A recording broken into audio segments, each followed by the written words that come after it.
Bienvenidos a La Voz del Tribunal Constitucional, el programa donde exploramos y analizamos los aspectos más relevantes de la Constitución Dominicana y su alcance en todos los estamentos del Estado. Hoy hablamos acerca de la constitucionalización del derecho tributario en nuestro país. Nos adentramos en cómo la ley fundamental de la nación ha dado voz y garantía a los contribuyentes y cómo se han fortalecido los principios fiscales fundamentales. Es por ello que conversaremos con la licenciada Yorlin Vázquez, subdirectora jurídica de la Dirección General de Impuestos Internos. Además, escucharemos al magistrado presidente de este máximo tribunal, el doctor Milton Ray Guevara, quien durante la presentación del Pleno de Jueces en la ciudad de Nueva York expuso sobre la sentencia TC 3312. Acompáñennos en este fascinante recorrido conociendo qué dice la Carta Magna en su artículo 243.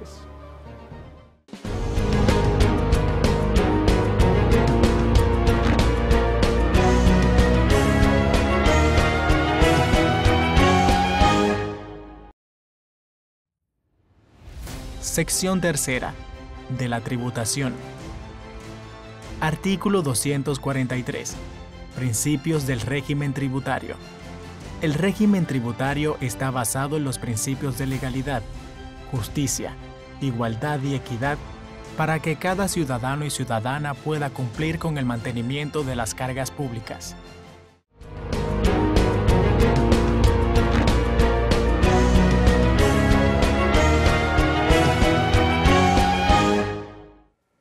Gracias por mantener la sintonía con su programa La Voz del Tribunal Constitucional. A continuación, conversaremos con la licenciada Yorlin Vázquez sobre el tema del derecho tributario en la República Dominicana a partir de la Constitución de 2010. La licenciada Yorlin Vázquez es licenciada en Derecho, egresada magna cum laude de la Universidad Abierta para Adultos UAPA y en Contabilidad cum laude de la Universidad Nacional de las Ciencias Exactas INSE, contadora pública autorizada. Posee maestrías en Derecho Económico de la Universidad de Salamanca, España, y en Derecho Tributario de la Pontificia Universidad Católica Madre y Maestra, Pucamaima. Egresada además con honor del programa de formación a aspirantes a jueces de paz de la Escuela Nacional de la Judicatura, de la cual tiene además un máster en Derecho Judicial.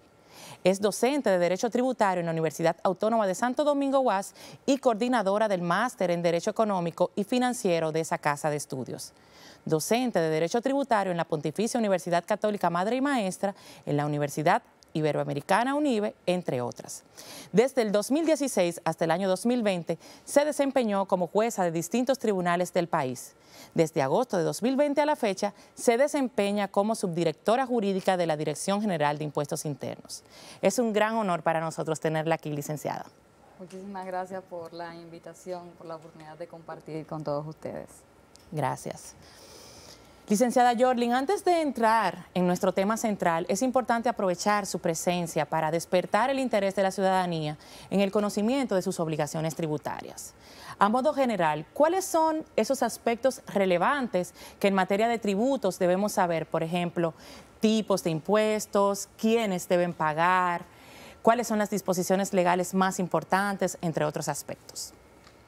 Sí, bueno, el derecho tributario doctrinalmente y vernáculamente ha sido dividido, ¿verdad?, en tres grandes categorías en principio. Su categoría de mayor fuerza, que es el impuesto, que es esa aporte, prestación que debe dar el ciudadano al Estado por haberse materializado un hecho generador previsto en la ley, sí, por imperio de ley. Y luego está la tasa, que es también ese aporte, esa prestación que da un ciudadano cuando se hace beneficiario de un servicio público publificado, es decir, reservado. Y luego están las contribuciones, que también son aportes que en sentido general van diseñados para el desarrollo de un bien o servicio público también, y para aportar justamente al costo, subsidiar un poco el costo de ese servicio, siempre que el ciudadano que no lo ha buscado pues resulte beneficiado del desarrollo del mismo, beneficiado directamente. Así, estas tres categorías desprenden todo un sistema tributario. El sistema tributario entonces pues lo dividimos a razón tal vez de muchos criterios o tipos, pero principalmente a razón de gravámenes. Entonces, el principal gravamen o el gravamen que uno siempre menciona, primero es ese gravamen de ingresos, rentas o beneficios. En ese tipo de gravamen, cuyos hechos generadores o cuyas materias gravables, materias, ¿verdad?, sujetas, dan vuelta respecto a eso, a un beneficio, a un ingreso o a una renta. Aquí en República Dominicana, en ese rango, tenemos el impuesto sobre la renta, que va dirigido a personas físicas, jurídicas, asociaciones y divisas, sociedades de hecho y todas aquellas que tengan un símiles parecido a una persona jurídica. Tenemos impuestos sobre la renta a personas jurídicas, personas físicas. A su vez, administrado en diferentes regímenes. Un régimen ordinario, un régimen asalariado, un régimen simplificado de tributación, un régimen ordinario que a la vez es con gasto, sin gasto, los regímenes especiales y regímenes preferenciales, ¿sí? Y bueno, y tenemos todo un tema ahí con la renta presunta. Luego tenemos ahí impuestos sobre la renta para personas físicas, en beneficios también tenemos, en ingresos también tenemos los impuestos a las zonas francas, que son a ingresos, y los impuestos a juegos de azar, que la mayoría están concepcionados también mirando el ingreso. Luego en un segundo gravamen tenemos consumo, ¿verdad? Cuya materia gravable y hechos generadores dan vuelta en una manifestación de consumo. Económicamente, manifestación de consumo pueden ser compra, gasto, inversión y tenemos todo tal vez un desarrollo de discusión del ahorro como manifestación de consumo. Pero ahí entonces tenemos el ITEVI como imposición general, luego tenemos imposiciones selectivas o específicas, y en los selectivos entonces va a encontrar selectivo comunicación, selectivo seguro, selectivo alcohol, selectivo cigarrillo, hidrocarburo, el 0.15, va a encontrar en los selectivos también los aranceles como impuestos externos y bueno, y luego tenemos un tercer gravamen que es dispersado y tiene la característica de que los hechos generadores, la mayoría descansan sobre un acto jurídico. Entonces ahí, en ese gravamen que le llamamos patrimonio, da vuelta sobre lo que es riquezas y patrimonio de la persona, pues entonces tendrá el IPI, que va destinado a personas físicas, el impuesto al patrimonio inmobiliario, para personas físicas y fideicomiso, su homólogo para personas jurídicas, que es el ISA, el impuesto sobre los activos, tendrá ahí también los impuestos a la transferencia, tanto vehicular como inmobiliaria, tendrá los impuestos vehiculares propiamente, el CO2, primera placa, el impuesto a la circulación, ahí habrá uno que otro impuesto ecológico. Luego entonces nosotros tenemos un sinnúmero de impuestos que tienen connotación de contribución, pero que de una u otra forma se determinan a razón de la misma lógica impositiva y pues son administrados en la administración tributaria. Ahí está todo el impuesto a las minerías, cualquier contribución especial de aporte mayor y bueno, eso más o menos es el sistema tributario. Cada impuesto de eso es un mundo, tiene una forma de administración y determinación diferente, sujetos diferentes, formas vamos, plazos de percepción o de obligatoriedad también diferentes, de exigibilidad de la obligación tributaria, un poco de eso. Muy bien, licenciada. Todos esos impuestos que usted nos refiere, los ciudadanos deben pagar y los mismos representan una de las fuentes más importantes para el presupuesto nacional dominicano, que le permitirían, a su vez, al Estado obtener recursos para el cumplimiento de sus fines administrativos y sociales.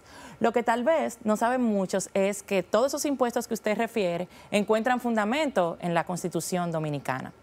¿Cuáles fueron los avances que en materia tributaria trajo consigo la Constitución de 2010?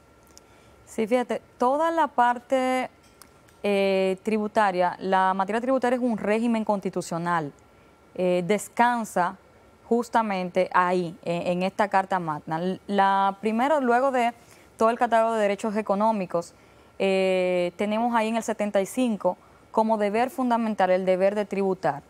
Y el constituyente pues desarrolla ese deber en base a la capacidad contributiva de cada persona, lo que luego desprende unos principios de equidad y de igualdad que están más adelante en el 243 de la Constitución.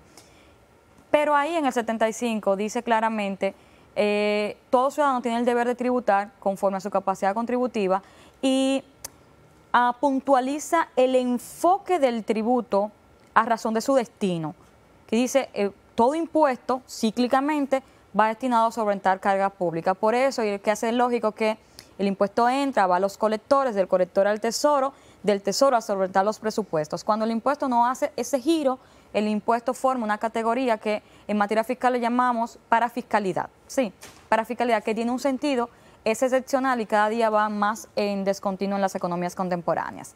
Después del 75 encontramos el 191.1.a, que esta materia evidentemente es una materia reservada, con principio de reserva. Lo que quiere decir es que solo el poder legislativo, que es el que tiene la representación de toda la población, ¿verdad?, y no así uno solo, el Poder Ejecutivo o el Poder Judicial, determinará los elementos nucleares de esta materia, quiere decir creación, sustitución, supresión, modificación de cualquier elemento en cualquier categoría tributaria. O sea, si nos enfocamos en impuestos, cualquier elemento nuclear de un impuesto, llámese materia gravable, hecho generador, determinación de la base imponible, cuantificación de esa base, la forma en que se cuantifica, liquidación y afectaciones post liquidación, ya sea a nivel de crédito a impuesto determinado o cualquier cosa. Solo el legislador, dice el 191, puede, principio primero de reserva de ley,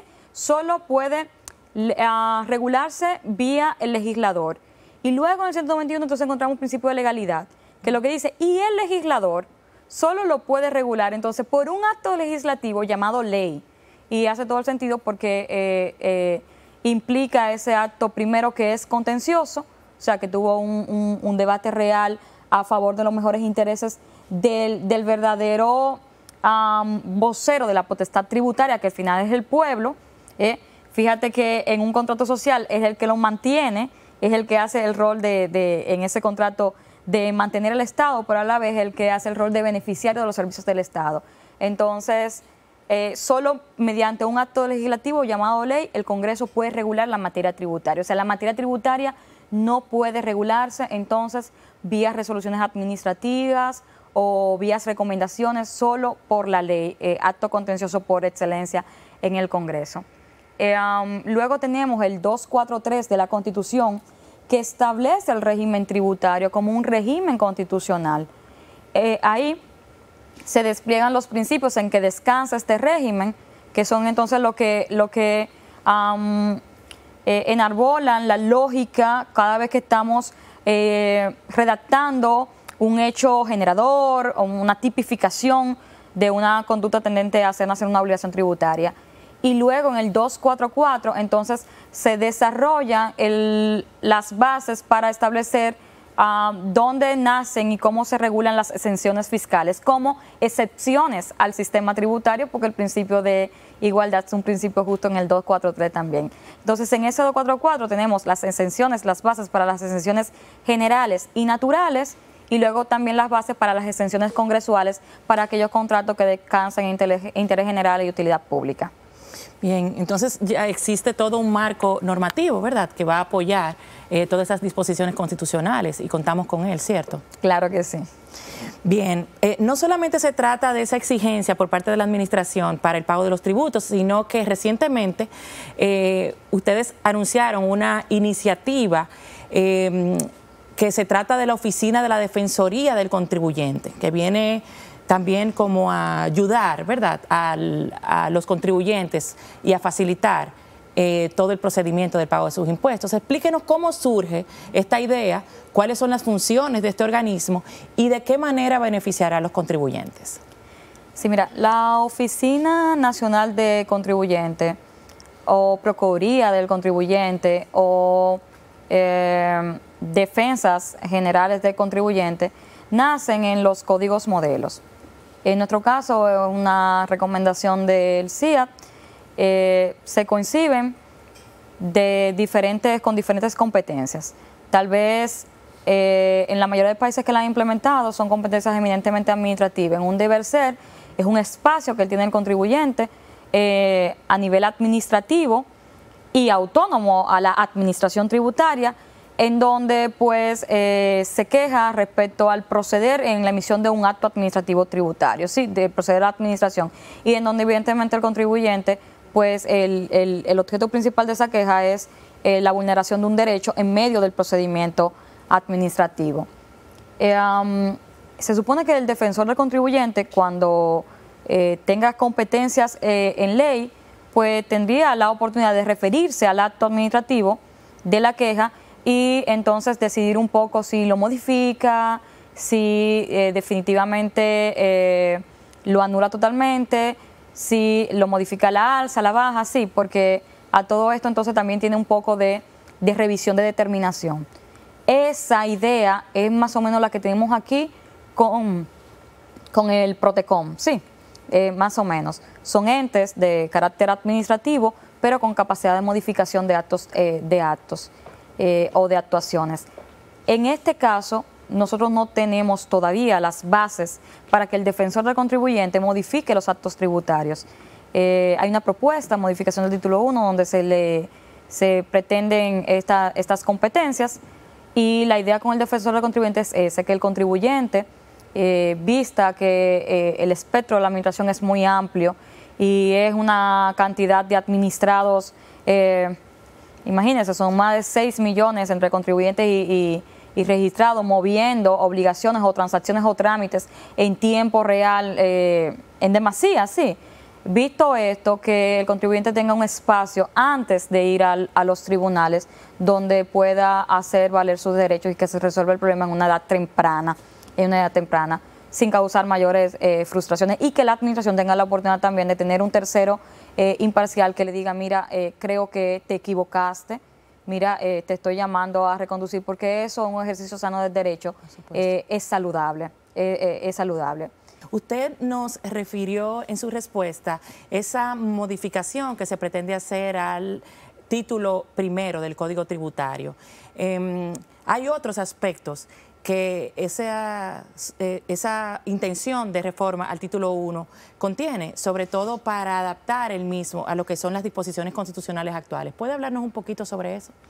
Claro, el título 1, el Código Tributario es un código que data de más de 30 años y evidentemente después de la Constitución 2010 hay estándares de garantías que tenemos que incorporar a los procedimientos administrativos, procedimientos tributarios formales, administrativos. Y bueno, luego está también el tema de que hay procedimientos que se han desarrollado en el marco de las potestades de la administración que tenemos también que llevar a la ley para darle objetividad y elevar un clima de confianza administración contribuyente. Así se pretende aquí, esto no es una modificación impositiva, en el título 1 solamente están las reglas sustantivas de la obligación tributaria, tenemos los procedimientos en sede administrativa y luego el proceso judicial, ¿verdad?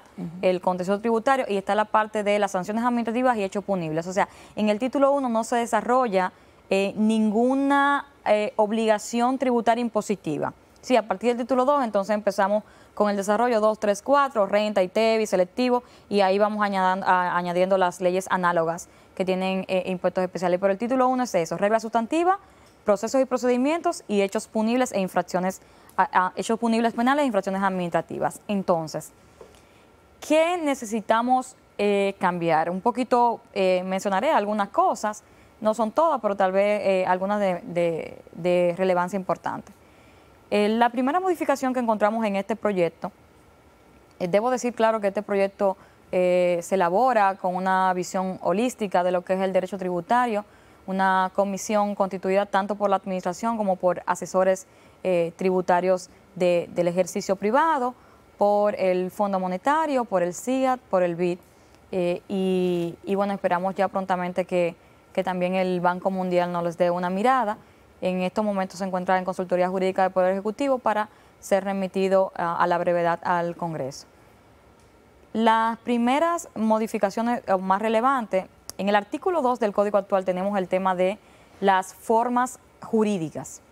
Y es que toda forma jurídica que se haya realizado, dice ese artículo, para llamar a la administración a engaño, disminuir la obligación tributaria, pues entonces la administración podrá desecharla y darle como la verdadera naturaleza para fines fiscales a eso que usted está trayendo para soportar una transacción.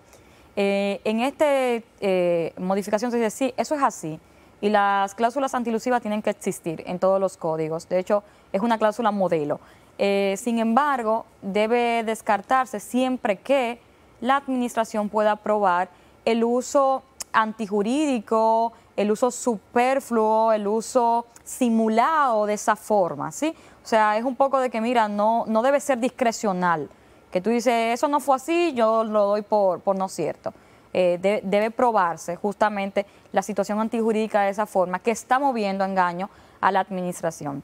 Luego, en el artículo 3, que es ahora la ley tributaria en el tiempo, hay una modificación importante con el tema de la ley nueva y la ley vieja.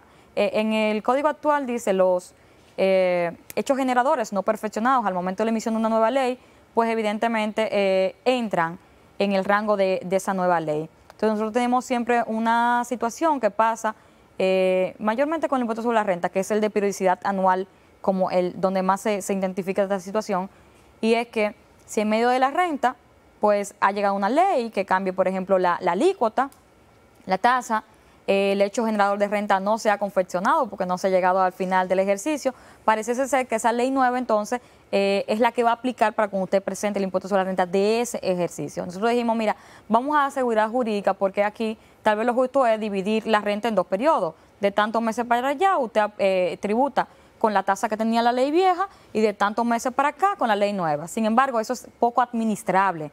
Eso es poco administrable. Lo que dijimos es, vamos a dar seguridad jurídica, o sea, el ejercicio que termina con la tasa que inició. Y eso es una de las modificaciones que trae este código. Luego tenemos ahí el tema de la responsabilidad solidaria, que tantas discusiones y tanto calor da, ¿verdad? Así es. Con la responsabilidad solidaria lo que estamos haciendo es justicia con un procedimiento de oponibilidad. Y es que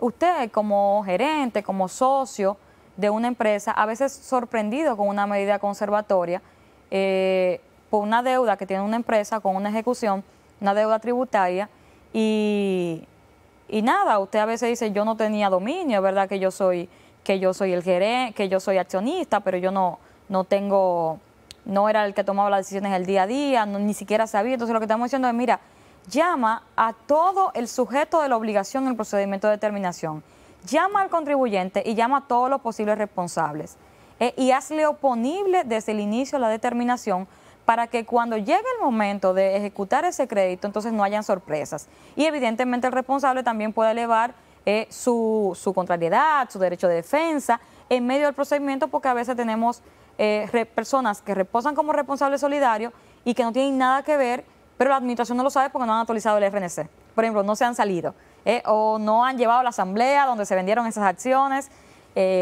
así. Entonces traemos el procedimiento de oponibilidad. Luego hay modificaciones importantes en la figura del pago. El pago como modo de extinción de la obligación tributaria, ahí estamos mejorando la prórroga. Se está introduciendo por primera vez el método de imputación de pagos, o sea, cuando aplico un pago, ¿a qué se amortiza primero? La deuda, el recargo, el interés, las sanciones, sí, la deuda más vieja, la deuda responsable versus la deuda propia. Eso se llama imputación. Estamos haciendo un poco de mutar, imputación de vengado del sistema financiero. Ahí también introducimos el pago bajo reserva, que es un poco de, mira, siempre se ha dicho que si el pago es un modo de extinción de la obligación tributaria, pues cuando usted paga, está extinta la obligación, no tenemos nada que discutir, no hay nada que contrariar. Pero ¿qué sucede cuando el contribuyente tiene un recurso y ha pagado? Pierde su derecho a acción, el recurso se queda sin objeto. Entonces lo que estamos diciendo es, mira, el pago bajo reserva es eso, o sea, es un pago que tú haces con la intención de continuar buscando la verdad en los tribunales. Y evidentemente si tú ganas, pues ya yo pagué, no se deben aplicar contravenciones, no se debe aplicar recargo de interés. Y si yo gano, entonces el pago bajo reserva debería hacer nacer la figura que es el pago de lo indebido. Sí. Ahí, bueno, en la compensación, que es otro método de extinción de la obligación, se prevé una compensación automática de impuestos no importando su naturaleza. Actualmente los impuestos solo pueden compensarse cuando son de naturalezas iguales, un poquito para respetar las técnicas impositivas. aquí decimos, mira, al final dinero es dinero. Así es. Al final que te los reembolso, coge un cheque, coge el cheque y me paga otro impuesto. Entonces vamos a ser más prácticos y vamos a permitir la compensación de manera automática con reconocimientos online de una obligación contra otra obligación, no importa cuál sea su naturaleza. Luego, en la parte justamente de las contravenciones tributarias, estamos eliminando la mora como figura, porque la mora tiene una naturaleza sancionatoria. Entonces es inadministrable, y ya con los cambios del derecho administrativo tenemos que ir adaptándonos. Es inadministrable que para yo ponerle un recargo a usted yo tenga que pasar un procedimiento sancionador. Imagínese usted, de tantas obligaciones tributarias juntas en el sistema, la administración tendría que ser un monstruo y dedicada solamente a sancionar por recargo. Imagínense que un recargo se coge porque usted debe declarar el 20 y ya el 21 tiene recargo porque se ha pasado la fecha, ¿verdad? Entonces dijimos, mira, como eso es inadministrable, vamos a desmontar la naturaleza sancionatoria del recargo por mora y a crear un interés indemnizatorio. Sí. Y luego, entonces ahí se baja la figura a un 3% y se le pone un tope hasta el 100% de la deuda. Ese tope que se le pone responde a justicia constitucional, porque lo que se busca ahí es que la deuda solo crezca hasta su duplo, ¿verdad? Hasta su duplo, un poco para cuidar que no sea confiscatoria y otro poco para cuidar que sea gestionable, porque una deuda que llega a crecer tanto es ingestionable, irrecuperable, llega a superar por creces el patrimonio del contribuyente y la vida laboral del contribuyente. Quiere decir que por más empresa que constituya o por más que trabaje, no llega a acumular tanto patrimonio como para poder honrar la obligación que debe y que sigue creciendo. Entonces, por eso decimos, vamos a poner un tope razonable y vamos a bajar esto a un 3%. Actualmente es un 4% mensual progresivo por cada mes o fracción, más un 1.10 de interés indemnizatorio. Entonces, esos cambios. Luego tenemos, en fiscalización hay cambios importantes, se reconoce por primera vez la figura del ejercicio cerrado, y es que si estamos ante una fiscalización de campo y hemos examinado todas las partidas contables de determinada técnica, de determinada obligación, pues mira, volver sobre eso implica una realidad, y es que la administración se equivocó al analizar determinada partida. Entonces, no queremos tampoco fomentar las bases de una administración que se viva equivocando o que viva sobre el rezago de yo puedo revisarlo después. Queremos eficiencia. Y entonces, si esta ha sido una fiscalización de campo y se ha revisado todo, pues esa fiscalización debería poder cerrar el ejercicio. Lo que quiere decir es, ese ejercicio no se puede volver a fiscalizar si es integral de campo la fiscalización, porque luego, si es la revisión de un ajuste o de una norma sustantiva que no se respetó, fíjese que yo estoy revisando solamente ese ajuste, solamente esa norma, impugnándote esto. Ahora, si es revisado todo, hace sentido no esclavizar al contribuyente en un ciclo continuo de fiscalizaciones cuando se supone que ya tu administración lo revisaste. Entonces se crea esa figura que es de ejercicio cerrado. Licenciada, ya por último, otro tema de gran interés para la ciudadanía es el relativo a la reciente promulgación de la Ley 32-23 sobre facturación electrónica. ¿Cuáles son esos aspectos más relevantes sobre los cuales los ciudadanos deben de prestar atención? Sí, facturación electrónica, la ley desprende un objeto tripartito. El primero es establecer la factura electrónica como modo comercial obligatorio. Luego tenemos el tema de establecer el sistema fiscal de facturación electrónica, que es la solución fiscal. Y por último, los plazos y ventajas que serán otorgados a los emisores electrónicos. La factura electrónica es, fuera del tema comercial, es una solución fiscal un poco más moderna que la impresora fiscal. Consiste en desarrollar un programa de facturación, interconectarlo a los servidores de la DGI y en tiempo real la facturación comunicarla a Impuesto Interno. Eso se comunica por medio de un tracking que da integridad al procedimiento. En ese tracking, Impuesto Interno recepciona el comprobante electrónico de manera imperceptible, le da un track ID y después de eso, pues usted está habilitado para esa factura compartírsela al receptor electrónico o para imprimir su representación gráfica al contribuyente si no es receptor electrónico y si está ahí en el comercio. Es un poco de eso, se desarrollan modalidades de facturación, porque luego ese sistema que usted tiene en su negocio podrá ser un desarrollo propio, comprado a un proveedor autorizado, podrá montarse en el facturador gratuito que la DGI ha dispuesto, se desarrollan ahí los incentivos para el contribuyente que entra antes de su plazo de obligatoriedad. Y bueno, la ley tiene una visión holística de para qué sirve facturación electrónica en sentido general. Está ahí el tema de los bancos, el tema de las aduanas, el tema de compra y contrataciones, la minería en fiscalización, el futuro que es la tributación consolidada o las declaraciones sombras o prellenadas, un poco de eso. Bien, muchísimas gracias, licenciada Yorlin.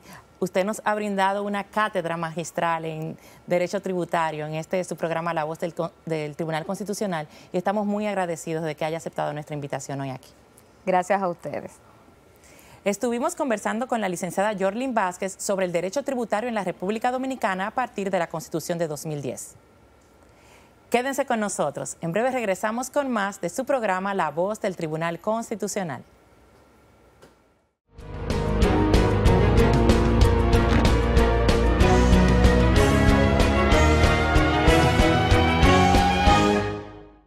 El Tribunal Constitucional de la República Dominicana participa en la 25ª versión de la Feria Internacional del Libro Santo Domingo 2023. Acompáñanos en esta ruta cultural que se celebra en la Plaza de la Cultura Juan Pablo Duarte y visita el pabellón de esta alta corte ubicado en el Museo del Hombre Dominicano del 24 de agosto al 3 de septiembre del 2023. Esta edición tiene como país invitado a Israel y está dedicada a la escritora, poeta, ensayista e historiadora Janet Miller. Ven a nuestro stand en esta Feria Internacional del Libro 2023 y conoce todas las novedades que presentamos este año bajo nuestro lema, la virtualidad a favor de los derechos fundamentales. Recuerda, estamos en la Plaza de la Cultura Juan Pablo Duarte, justo en el Museo del Hombre Dominicano. ¡Te esperamos! Tribunal Constitucional de la República Dominicana. Constitución y dominicanidad.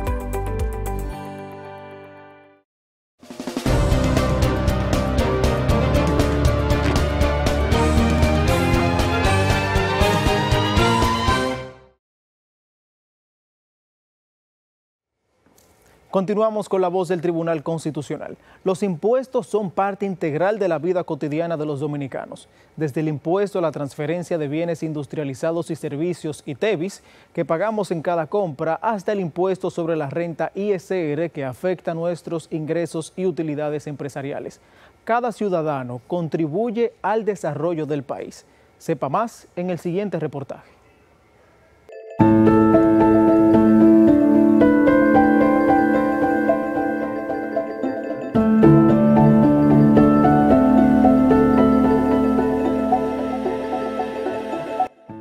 En República Dominicana existe un deber fundamental que todos compartimos, el deber de tributar. Este compromiso establecido en el artículo 75.3 de nuestra Constitución es más que un simple pago de impuestos. Es una forma de contribuir al bienestar de nuestra sociedad y construir un país más justo y próspero para todos. En palabras sencillas, el artículo 75.3 de la Constitución nos recuerda que todos los ciudadanos debemos aportar a los gastos públicos a través del pago de impuestos. Esto significa que cada vez que compramos algo, recibimos un salario o generamos ingresos, estamos cumpliendo con nuestro deber de tributar. Los principales impuestos en República Dominicana son el impuesto sobre la renta ISR, que se aplica tanto a personas como a empresas, el impuesto a transferencias de bienes industrializados y servicios ITEVIS, un impuesto al valor agregado IVA y el impuesto selectivo al consumo ISC, aplicado a bienes considerados de lujo o no esenciales. El proceso de recaudación de impuestos comienza con los contribuyentes, quienes deben presentar sus declaraciones de los ingresos y gastos, tanto para personas físicas como para empresas. La Dirección General de Impuestos Internos realiza una labor de fiscalización para asegurar que los montos declarados sean correctos y que se cumplan con las obligaciones tributarias. Porque aquí nunca se habla de los deberes. La Constitución de la República tiene deberes importantes de la patria, de la familia, deberes ciudadanos. El votar es un derecho, pero también es un deber. El defender la patria en un momento de calamidad, el tomar las armas por la patria, ese es un deber. Contribuir con las cargas públicas, pagar impuestos, no excesivos ni abusivos, pero pagar impuestos es un deber, porque si no hay fiscalidad, ¿cómo puede haber recursos para el gasto público invertido en las obras que el país necesita? Los impuestos son como los ladrillos que construyen el edificio de nuestra sociedad. Cada ladrillo representa una contribución y juntos construimos una nación más fuerte. Cuando pagamos impuestos, estamos ayudando a crear un ambiente donde todos tengan las oportunidades de crecer y prosperar.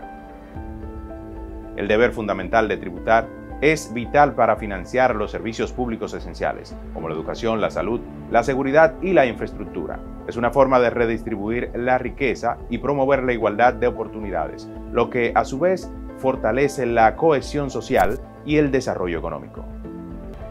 Así que la próxima vez que pagues impuestos, recuerda que estás construyendo algo más grande.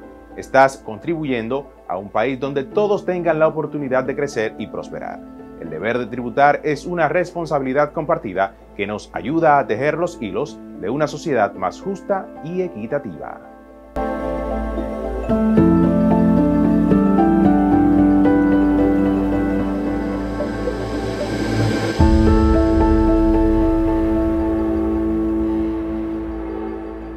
En octubre, el Tribunal Constitucional de la República Dominicana realiza en la ciudad de Santiago la primera jornada constitucional Ulises Francisco Espaillat, con la participación de expertos nacionales e internacionales.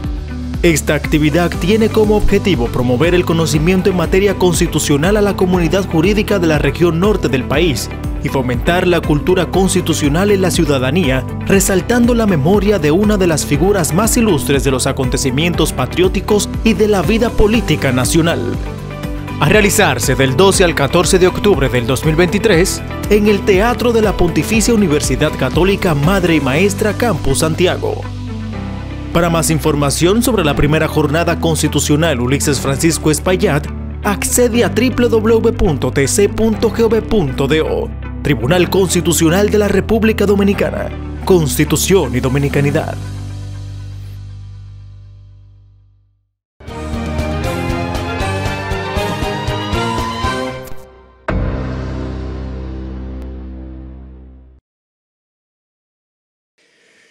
Trujillo pensaba que todo el dominicano que salía del país se iba a declarar antitrujillista, porque para lograr un pasaporte había que hacer una solicitud expresa, sometérsela al Servicio de Inteligencia Militar, el SIN, y entonces muy poca gente tenía pasaporte.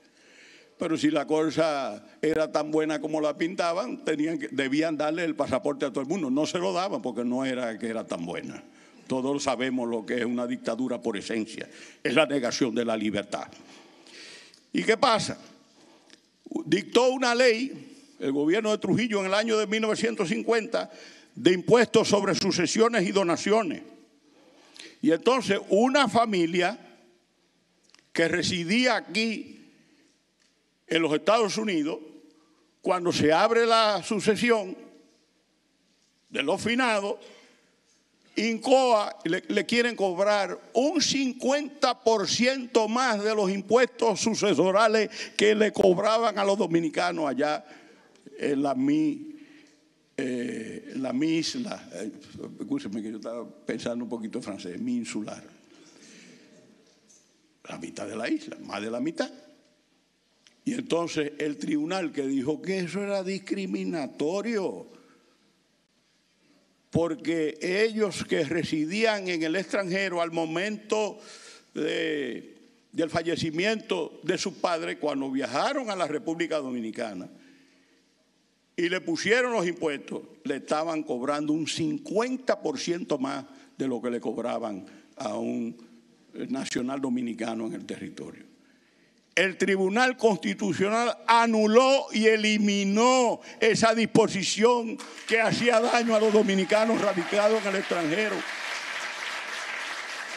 Y el tribunal dijo que esa disposición establecía una diferencia, un tratamiento desigual y discriminatorio, y el tribunal decidió que el artículo de la ley no resultaba conforme con el principio de igualdad establecido y que establecía una diferenciación en el pago, penalizando económicamente al sucesor que reside en el exterior, que tiene que pagar más que el que reside en el país, con los mismos derechos como dominicanos, y lo ponían a pagar un 50% más de los impuestos sucesorales.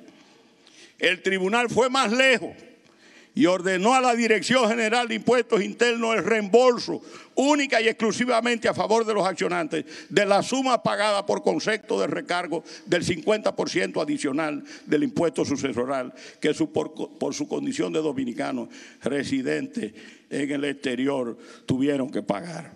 He ahí una prueba fehaciente de que el Tribunal Constitucional tiene pendiente a sus compatriotas residentes más allá de su frontera y que estará y está siempre presto a proteger y garantizar sus derechos fundamentales.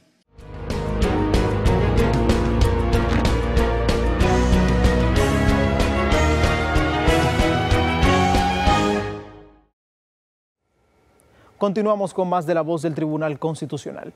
El Día de la Restauración es una fecha significativa para el pueblo dominicano, que simboliza la victoria sobre la opresión y la restauración de la independencia nacional. Es un momento para recordar y rendir homenaje a los valientes hombres y mujeres que lucharon por la libertad y la soberanía del país. Además, es una oportunidad para que la sociedad dominicana se una a un entorno a su historia, cultura y valores compartidos, fortaleciendo así su identidad como nación.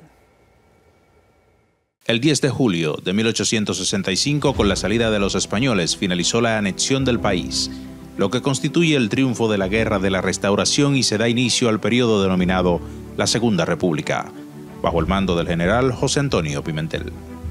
El proceso de salida de los españoles terminó en 15 días, en diferentes embarcaciones que tenían como destino a Cuba, Puerto Rico y España, con la que el país restauró su soberanía en todo el territorio nacional.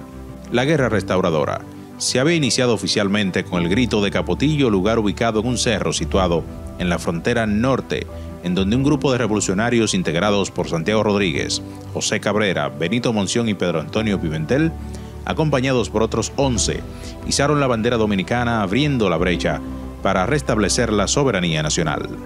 Las acciones militares en favor de la restauración se propagaron rápidamente por todo el Cibao, y en poco tiempo los patriotas habrían controlado toda la línea noroeste. El general Gaspar Polanco, el oficial de más alto rango, fue proclamado comandante en jefe de las fuerzas restauradoras. Una de las grandes batallas en la Guerra Restauradora fue el ataque y toma de la ciudad de Santiago de los Caballeros, lo que determinó que, para principios de septiembre, los españoles solo contaban en la región del Cibao con el control de Puerto Plata y hasta allí fueron perseguidos. El 14 de septiembre de 1864 se instaló en Santiago el primer gobierno restaurador, presidido por José Antonio Salcedo, quien fue derrocado poco tiempo después por sus supuestos errores políticos, siendo sustituido por Gaspar Polanco. La anexión de la República Dominicana a España fue proclamada por Pedro Santana en un acto en la plaza de la Catedral de Santo Domingo el día 18 de marzo de 1861.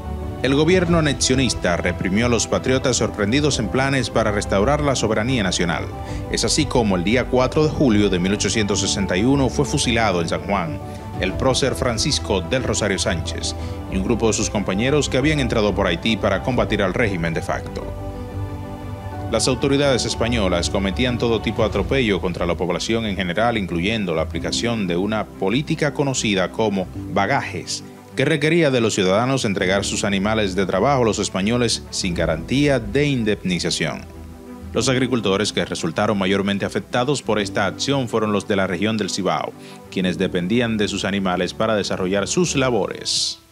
Las autoridades españolas presentían un estallido en la colonia y que iniciaría en el Cibao, según los informes, era la región más inclinada a un lanzamiento en contra de la dominación española. Sin embargo, contrario a ello, donde se escenificó la primera muestra de repudio a la anexión fue en el sur. Neiva, para ser exactos, fue la primera ciudad en lanzarse a la lucha. Para ese entonces, era parte de la provincia de Azua. Una vez estalla la rebelión en el sur, las comunidades del Cibao comenzaron a unirse a la guerra y el 13 de septiembre, un ejército de 6.000 dominicanos se atrincheró en la Fortaleza San Luis en Santiago. Los rebeldes instalaron un nuevo gobierno el 14 de septiembre encabezado por José Antonio Salcedo, mejor conocido como Pepillo, quien de inmediato calificó a Santa Anna como un traidor, por haber hecho causa común con los españoles. Salcedo intentó pedir ayuda a Estados Unidos, pero fue rechazado. Sin embargo, el balance para los españoles resultó muy costoso, pues en el transcurso de la guerra perdieron muchos millones de pesos y sufrieron más de 10.000 bajas, parte por la guerra y parte por la fiebre amarilla que afectó a sus soldados. De su lado, Santa Anna, que había sido venerado como un excelente estratega militar, se vio incapaz de romper la resistencia y en marzo de 1864 desobedeció deliberadamente las órdenes de concentrar sus fuerzas en torno a Santo Domingo, lo que le hizo caer en desgracia con la corona española. Es así como las autoridades españolas lo reprenden y lo relevan de su cargo, en una medida aplicada por el gobernador general José de la Gándara, quien mandó a Santa Anna a Cuba para hacer frente a una corte marcial, pero este murió repentinamente antes de ser procesado. De la Gándara trató de negociar un alto al fuego con los rebeldes. Él y Salcedo aceptaron discutir los términos de paz, pero en medio de las negociaciones, Salcedo fue derrocado y fusilado por un grupo de descontentos, encabezado por Gaspar Polanco. A la facción de Polanco le preocupaba la posibilidad de que Salcedo tuviera la intención de retornar al poder a Buenaventura Báez, a quien odiaban tanto como a los españoles, quien en un primer momento se opuso a la anexión y luego claudicó en favor de España, que a cambio le otorgó el grado honorario de mariscal de campo. Finalmente, el 3 de marzo de 1865, la reina Isabel II firmó la anulación de la anexión y 4 meses después, el 15 de julio, las tropas españolas abandonaron nuestro territorio. Aunque la guerra de la Restauración dejó la economía destruida, ese proceso trajo un alto nivel de orgullo nacional a los dominicanos y mostró a cubanos y puertorriqueños que España podía ser derrotada. Como reconocimiento a los hombres que lucharon por el retorno de la soberanía, Santiago muestra con orgullo su entrada, llegando desde la capital el monumento a los héroes de la Restauración, mientras en todo el país en agosto conmemoramos el mes de la Restauración. Digamos como Emilio Prudón, autor de las letras del himno nacional. Compatriotas, mostremos erguida nuestra frente, orgullosos de hoy en más, que Quisqueya será destruida, pero sierva de nuevo jamás.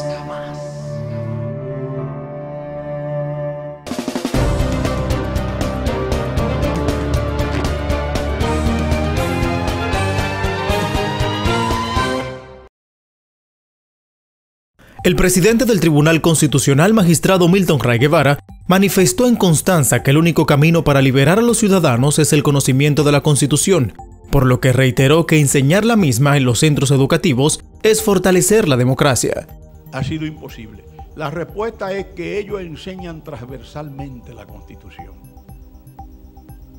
Es verdad, nosotros lo reconocemos, nosotros creemos que es válido que se haga transversalmente. Ahora, el tribunal, no yo, la Constitución de la República, no yo, no quiere la transversalidad solamente.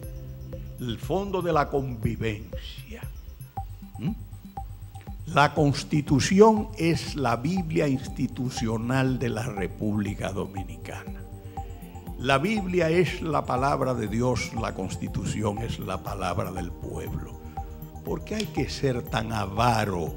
Al dictar la conferencia Importancia de la Constitución para formar ciudadanos conscientes de sus derechos y obligaciones, durante un acto organizado por la Asociación para el Desarrollo de Constanza, el doctor Ray Guevara precisó que ha asumido el tema de la enseñanza de la Constitución como su gran misión debido a la relevancia que tiene. Yo no pierdo la esperanza. Solamente pienso lo siguiente. Miren, todos aquellos que han tenido una apreciación indebida de la Constitución, la vida le ha dado lecciones muy fuertes. Yo no sé cuál es el influjo, pero es la verdad, uno lo analiza, no en la República Dominicana, Dejemos la República Dominicana fuera en el mundo. Todos aquellos que han tenido problemas con la Constitución que sea, la vida los ha tratado de una manera que nunca han olvidado ni podrán olvidar. El presidente de la Alta Corte hizo un recuento desde la primera Constitución hasta la actual, explicando las modificaciones que ha tenido desde 1844. ¿Pero dónde es que se forja el carácter? ¿Dónde es que se abreva el conocimiento y los valores ciudadanos? No es en la escuela, es en la escuela. Y entonces nosotros no queremos enseñar la Constitución, que me digan la razón por la cual no han querido. Ya lo hace el ministerio. Esto es un hecho histórico, vibrante para el pueblo dominicano, que en las universidades se le vaya a enseñar a los médicos el valor de la Constitución, y a los ingenieros el valor de la, y a los odontólogos y a los tecnólogos. Eso es grande. Eso es construir patria.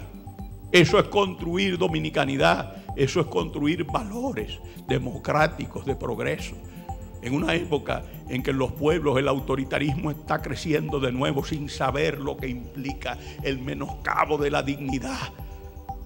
El magistrado Ray Guevara señaló que los deberes fundamentales crean un orden de responsabilidad jurídico y moral que obliga a ciudadanos y ciudadanas a cumplir con ciertas obligaciones, lo que está consagrado en el artículo 75 de la Constitución. Citó entre esos deberes votar, pagar impuestos, defender la patria, entre otros. Además, Ray Guevara destacó el trabajo que ha hecho el Tribunal Constitucional en la divulgación y difusión de la Constitución. Pasamos a otra información, y es que el Tribunal Constitucional y el Ministerio de Salud Pública y Asistencia Social MISPAS, a través del Hemocentro Nacional, firmaron un acuerdo de cooperación interinstitucional con la finalidad de promover la donación voluntaria de sangre mediante la realización de diversas acciones.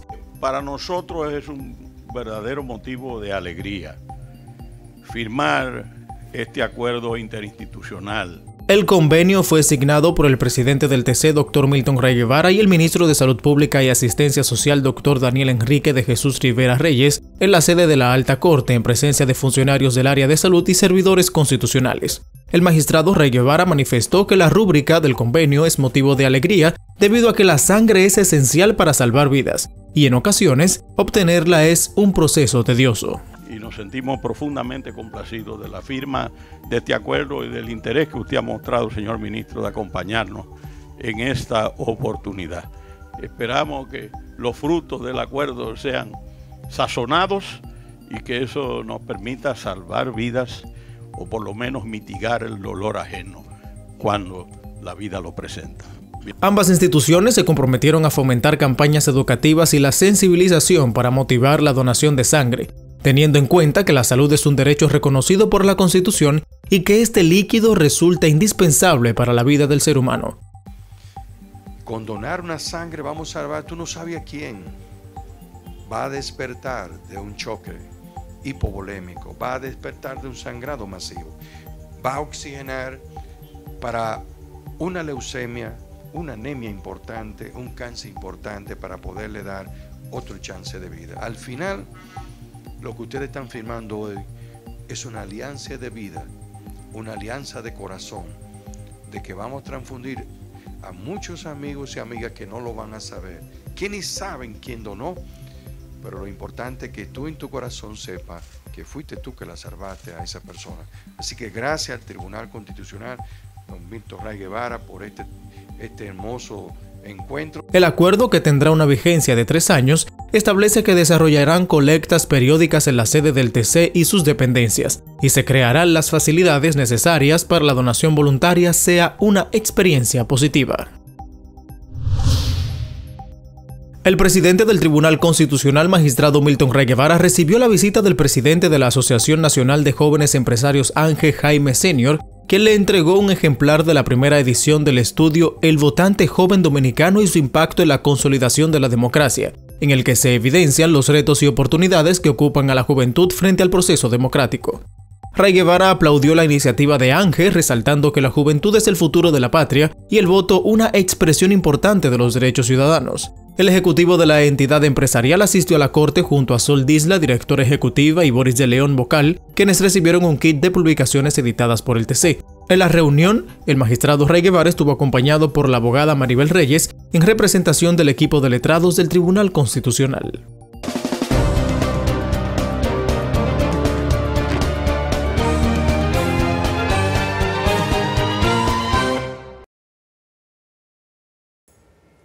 El sistema tributario de la República Dominicana es una pieza fundamental para el desarrollo y bienestar de su población.